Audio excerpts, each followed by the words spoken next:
ஆண்டின் பொதுக்காலம் முதல் வாரம் புதன்கிழமை. நற்செய்தி பகுதி மார்க்கு பிரிவு 1.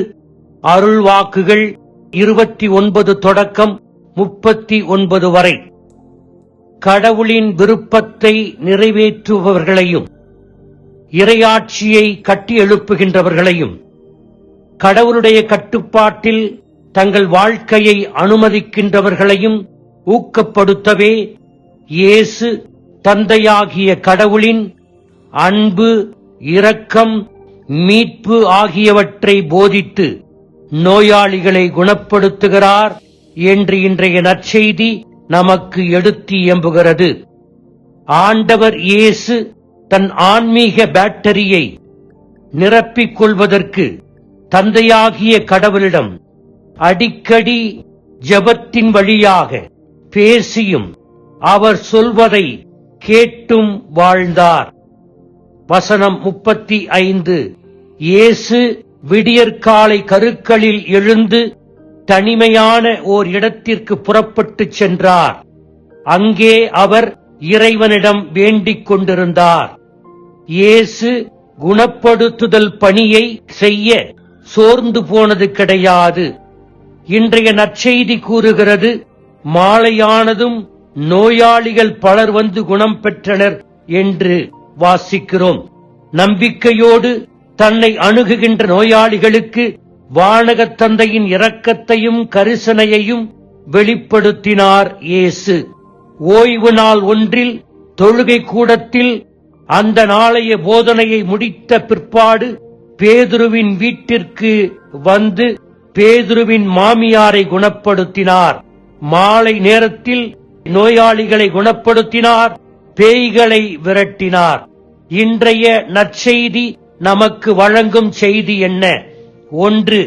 நாம் இயேசுவின் இரக்கம், அன்பு, மன்னிப்பு, தாழ்ச்சி நிறைந்த பணிவிடையை நம்மை சுற்றி இருப்பவர்களுக்கு ஒவ்வொரு நாளும் செய்கின்ற போது நாம் கிறிஸ்துவை பிரதிபலிக்கிறோம். இயேசுவின் பணிவாழ்வை நாம் இருக்கின்ற இடத்தில் செய்து கிறிஸ்துவுக்கு சான்று வாழ்க்கை வாழ்கிறோம். 2.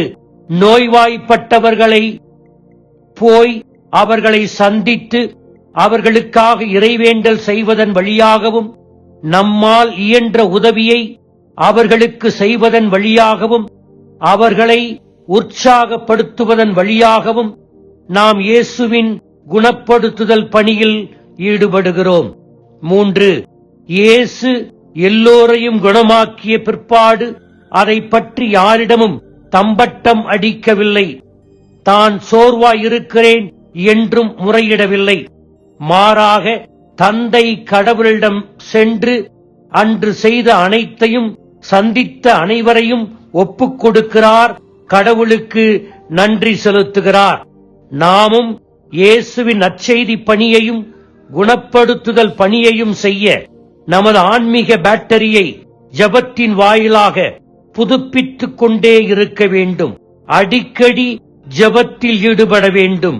அடிக்கடி நற்கருணை நாதரை சந்திக்க வேண்டும்.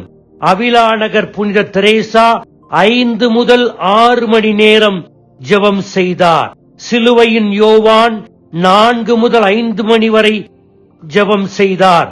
அசிசி நகர் பிரான்சிஸ் 4 முதல் 6 மணி நேரம் ஜெபத்தில் ஈடுபட்டார்.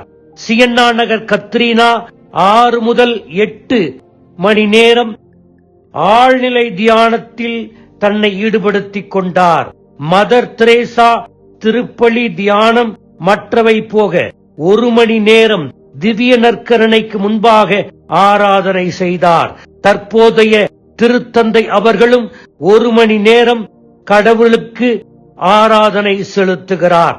எனவே இப்படிப்பட்டவர்களெல்லாம் நமக்கு சொல்லுகின்ற ஒரே ஒரு வார்த்தை, ஜெபியுங்கள். ஜெபத்தின் வல்லமையால் கடவுளின் அரசை கட்டியெழுப்ப முடியும், இறை வார்த்தையை அறிவிக்க முடியும், நோயாளிகளை குணப்படுத்த முடியும். அதற்காக மன்றாடுவோம். ஆமீன்.